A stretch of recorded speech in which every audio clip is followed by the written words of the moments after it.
Hi YouTube. I thought it'd be kind of fun to go back and look at one of the very first videos that I recorded, one of the ones that's done actually pretty darn well, which was premolar in under 20 minutes with a post. I thought it would be fun to look at how my treatment has evolved over the year and a half since I started doing this, and a lot of that is thanks to you. I will say for sure I have become a better endodontist and definitely changed how I do things. I appreciate all of you, and I just want to say thank you for that. So what we're going to do is look at these two videos. Let me go ahead and get this up on the screen, and I'm going to respond as in time and kind of look at the two difference of them. So as far as the images here, if you haven't seen the old video, I'll link it below, but here are the x-rays showing what both of them look like. For the tooth that we'll be doing today, it's tooth number 4. You can see deep decay going down inside there, long tooth as well. If you haven't seen the video from way back when, I completely understand.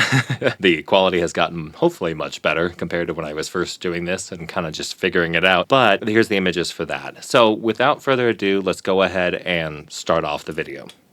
There we go. So as usual, we're going to start off by removing the teeth out of the occlusion. Both of these we're going to end up in crowns. So I want to take any excursive movements out and make sure that it's actually a little easier for the dentist as well to do the crown preparation. By making the tooth a little bit shorter, it does some of the work for them and kind of go from there. Looking at the two different teeth, I had different access approaches here. Still use the EG3 looking at the old one, but I wanted to punch through kind of the teeth there, and so I started off with the long skinny workhorse. You can see there's a lot more decay on the most recent tooth.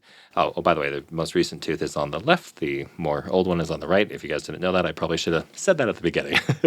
But you can see lots of decay inside this tooth.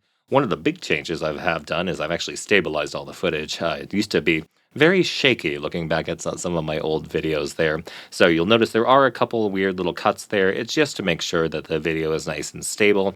I also used to record a little more zoomed in just to kind of see everything. But as you can see, the access strategy for both of these is pretty straightforward.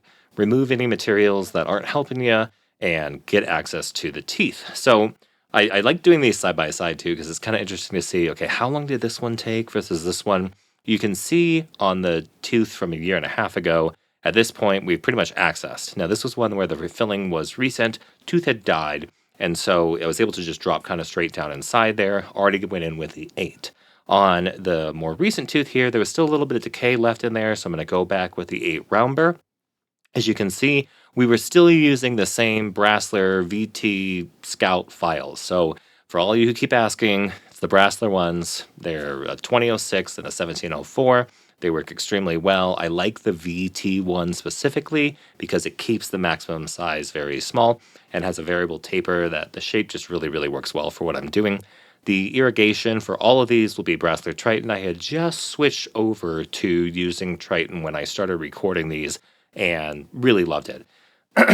So at this point, we are now starting to go down on the more recent tooth here, and this was a long tooth. I'm getting working length on the old one, so we are slightly ahead of, if you were comparing the two, kind of seeing how it is, and I believe that's because the access was a lot more straightforward. I didn't have to remove as much decay, so we're getting working length. Still do working length the same with that 25 millimeter 10K file. Make sure you get everything. Go just a little bit long. You want to go into the red and then pull back. And so that's what you'll see me doing when I'm rotating like this. I go a little bit long and then pull back just gently. Make sure that we're at the right level. You can see me doing that on the more recent one. That slight backing out just to make sure we're at the right length there. Go in, snip it. And on this one, I think I hit it on the way out. Yeah, so I do have to redo that. I'm giving myself excuses for why the more recent one was almost exactly 20 minutes, and the one from a year and a half ago was at 18 and a half. So yeah, I just want to make sure I still look good. So for the older one, at this point, we're already finishing up the cleaning and shaping, doing that with the 1704. Going through the more recent one did have kind of a 2-to-1 type 2 situation, but I do like to measure both just because it's important to clean out both sides. This tooth was kind of a partially necrotic, had a little bit of vital tissue, had a little bit of blah in there. So it's important to go back and clean out both sides. And if you, even with flattening it off, make sure you measure at both sides to make sure you're accurate with the length that you're going down. We're on the final rinse for the old tooth, and I'm going to do the final shaping here for the most recent tooth. Longer tooth here, it was 23.5 on the palatal, 24 on the buccal. One big change here is I have switched away from using these red tips for the endo activator. When I used to use the Edge X7, they had a lot larger shape, and so I was able to fit those better by using the red tip.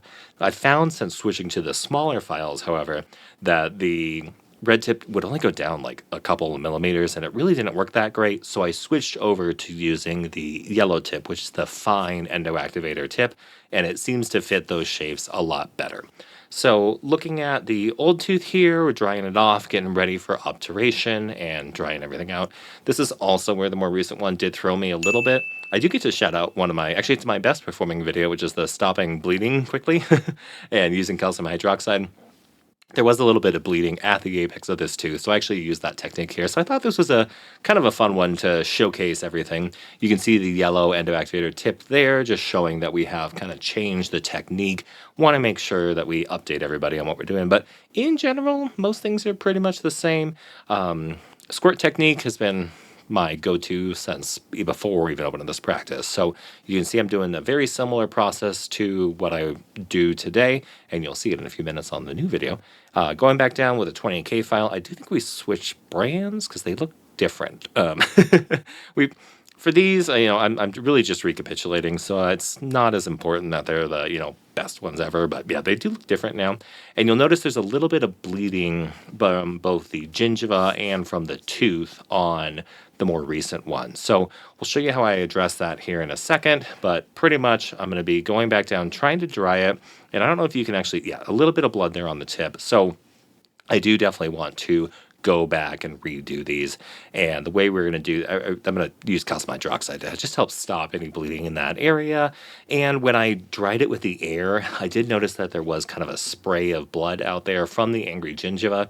So I figured this was a good time to help control the bleeding from the apical tissue, as well as address the interproximal angry bleeding area. This was one with a deep decay, and so the gingiva generally doesn't like that. Still use the same technique of the BNL alpha, just kind of burning away a little bit there, and then I'll come in after with some ferric sulfate and just scrub it to make sure it's, nice and clean. So that's what you're seeing here. Square technique on the other side, looking really straightforward there. Same pluggers I've used for more than 10 years now.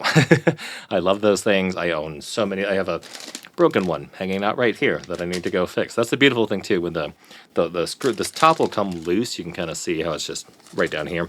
And the way that we fix that is just re-epoxy it, and it's good to go for another 10 years. So they're fantastic. I own way too many of these, and they're in pretty much all of the kits. Going back down, you can see I'm recapitulating, kind of going back up and down with the paper points here, using that technique shown in the other video to make sure we just eliminate any nasty stuff at the apex.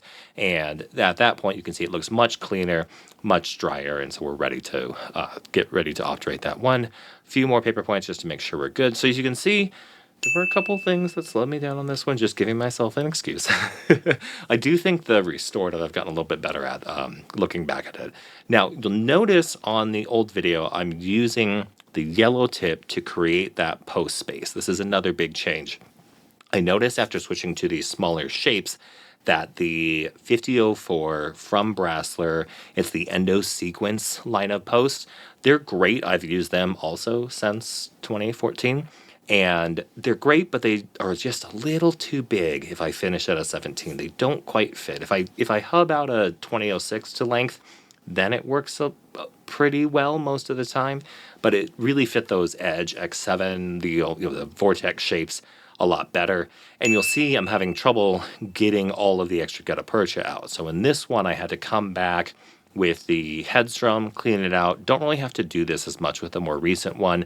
This would still be my go-to if there's gutta percha stuck inside there, is to just go back in, recapitulate, pull that out, and that's where headstroms are super nice. But you can see on the newer one, we're at this point doing the squirt technique. Same thing as pretty much before. There's not much has changed. And you can see me messing around quite a lot on the old one with the headstrum. And what I've done to change that is I've now have an extra set of posts that I use specifically for these smaller shapes. So they are from Ultradent, and these are the Unicore accessory posts. They're a 4004. My staff calls them the unicorn, quite lovingly. So the cool part is they really do fit this shape nicely, and they also have a very similar radio opacity to the gutta percha. So it gives almost a more you'll see in the post-op for the old one that there's a clear delineation. This one almost looks like a solid piece going up. So it's a very clean looking image. I included the time that we take the x-ray just so you guys can see. That is one point where it's important to be efficient is when you're taking the x-ray, we have the lead vest on them already. We have that set up for this tooth as far as the XCP. We have the we don't use the Nomad, it's called the Cocoon. We have that one all set to go, so it's ready to fire. And it makes it pretty darn quick to take the image and be done with it, because you don't want to have them with the rubber dam off to the side for an excessive amount of time. So make sure you're ready to take the x-ray before you take off the rubber dam frame and do all that. And you can see me here putting in the 2 unicorn posts, and at this point I think we're about ready to take, yep. So going to take the x-ray on the old one, and we've gotten a lot more efficient, as you can see. Not quite as long in taking the x-ray there. I believe I'm doing all this live. I still haven't learned my lesson there of like writing out a script and doing it professionally, but that's fine. I am not a professional YouTuber. I am an endodontist. And sorry. If I remember correctly, I have to go back in and clean out a little bit more. Yeah, and that's what we're doing. So pack back on this one. That really hasn't changed that much. If I notice something I don't like, going with the PacMac. As far as going in automatically, both of these I felt like we'd be okay with just doing the squirt technique. Both of these I was wrong, and so I do go back in with the PacMac even to this day on the one that I literally just finished about 3 hours ago. And looking pretty good there. I haven't timed it, but I do think we've gotten a little more efficient with taking the x-ray of kind of tag teaming. So depending on where the tooth is in the mouth and what needs to be done, the assistants will do some things, I'll do some of the other things, and it just makes it very efficient that we're always both doing something. And so that's one of the key principles of efficiency, is making sure you're always doing something. So on both of these, funnily enough, I had to go back in with the PacMac. I believe I dropped it the first time on that one, so that's not the assistant's fault that it took a little second there for that delay. But in this case, it was a 2-to-1, and it really didn't have any bony or any dent in between. So you'll see me almost brushing back and forth between the buccal and lingual. There was also a little bit of gutta percha in between the space where the 2 posts would go. So that also kind of helps compact that down.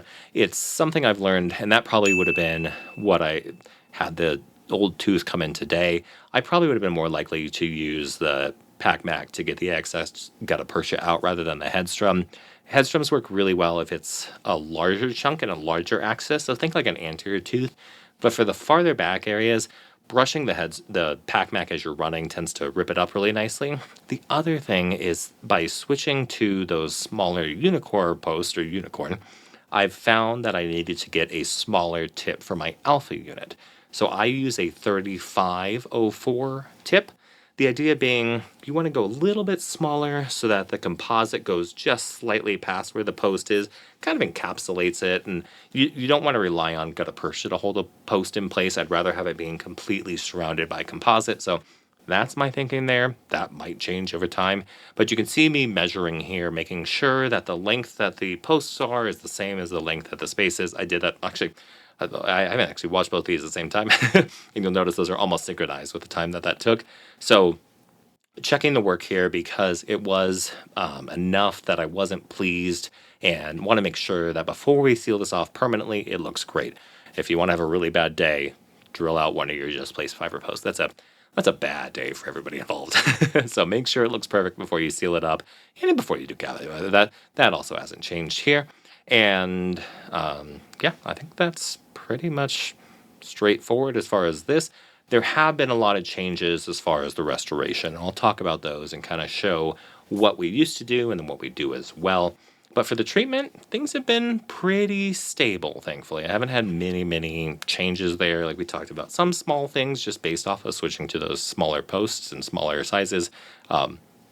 obviously back with the headstrom again. Always, this is where, you know, current me is just being like, just zap it with a pack Mac. It would come out. It'd be so much easier. But that's all right. The tooth turned out fine. It just, you know, took a few extra minutes. Um, and at this point, I think we're pretty much solid. Oh, one thing I did do on the second X-ray, on the more modern one, is I didn't have the post inside there. There's no real reason. I already knew they went down to the right spot. And I was able to measure, and they went back to where they were. So it looks good there. And I am using the blaster here. Just want to make sure that that's as clean as possible. For those of you who missed my more recent videos, I talked about going to the lecture with Dr. Nate Lawson. That's one of the things that he recommended is sandblasting teeth is really, really helpful as far as the restorative, makes a huge difference. That hasn't changed. I've been doing that ever since, gosh, November of 21, 2? It's been a while. After I saw David Clark and did the whole BioClear thing, that's when I bought the system and really have loved it. It is an expensive initial cost. Those blasters are expensive, but the disclosing solution and the actual blasting powder itself is not very expensive. Another big change is I have moved to a selective etch. So I'm only etching enamel, and I am not etching in cases where there's crowns on top of there, phosphoric acid etching, because there's no real need. That was another change that's come up. So you'll see I do more of a total etch when I was looking at the older style. And today I do more of a selective etch. In this case, because there was no enamel, I probably wouldn't have even etched at all. You can see I was going really a lot with it. No, don't do this, you guys. Don't ever video your work and then look back on it. You're gonna just be like, oh God, what am I doing? It's changed so much. Another big change is I have switched to the single bottle. I think this is one that I have the 2 on. The universal stuff from Clearfill. It's fantastic, but if you've watched my recent videos, I realized I wasn't quite scrubbing it enough.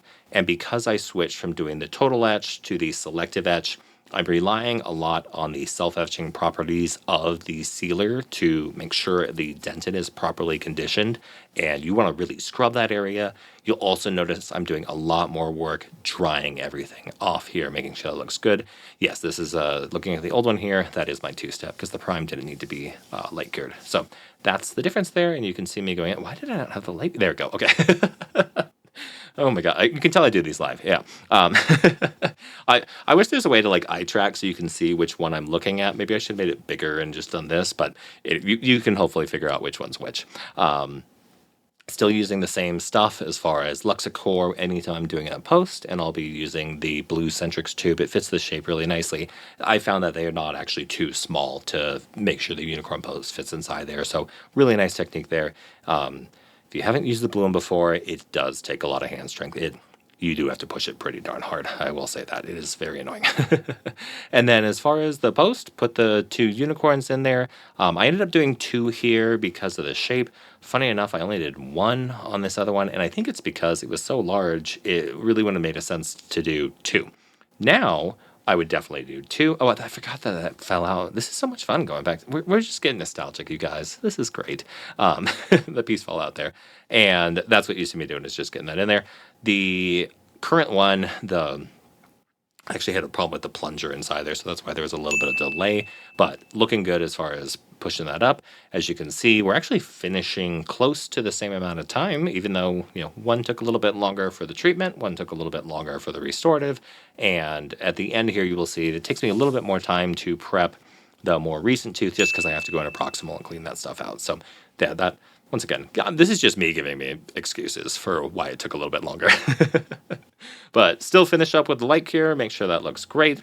And as you can see, we're doing the like, not much has changed there. But just to recap, as far as the changes, there's been a lot more audio as I'm surrounded by. I have monitors in, I have pop filters and all this other crap that I've learned about as far as recording. The footage isn't actually making you sick, which is nice. I've also found that it's that you'll see me be more zoomed out. The more recent one's actually zoomed in, but I take it more zoomed out because it's not as bouncy. So in case you're wondering why those look different. And so kind of funny the differences there. But as far as the polish there, it's just an occlusal, so that was super easy to just flatten it out. You'll see it does take me just a little bit longer on the more recent one to get everything looking perfectly. and we are already done with that. So just a little over 18 minutes with everything for the old tooth. I forgot why we were pausing here. I needed something. I don't remember. We forgot something. Maybe I think it was getting I didn't have a flat disc. It was just 3 hours ago, you guys, and I still can't remember. So here's a little bit of coffee. Anyway, because this tooth had the interproximal caries, I'm going to leave it open. That way we give them a proxil brush, they can scrub it, keep it nice and clean. So that's why this one is taking just a little bit longer. And I didn't have to do too much cleanup after I stopped recording. The recordings aren't great when it's in the mouth because there's cheeks and everything, and I need to focus on making sure the burrs don't get the lips or cheeks rather than recording. So I usually don't show that, but I had to do a tiny little bit just with the barrel wear to round off some sharp corners I couldn't get access to with rubber dam on. But other than that, it was like 10 more seconds after this, so it's not much more. At this point, I was looking at the timer and being like, oh man, I'm almost at that. I did the under 20 minutes. I got to do the under 20 minutes again. So thankfully, I'd actually set up all the burrs, and it was just a quick round off the sharp edges, so it wasn't too bad. This patient was on Halcyon, did absolutely great, pretty straightforward there. Make sure you do round off your corners here.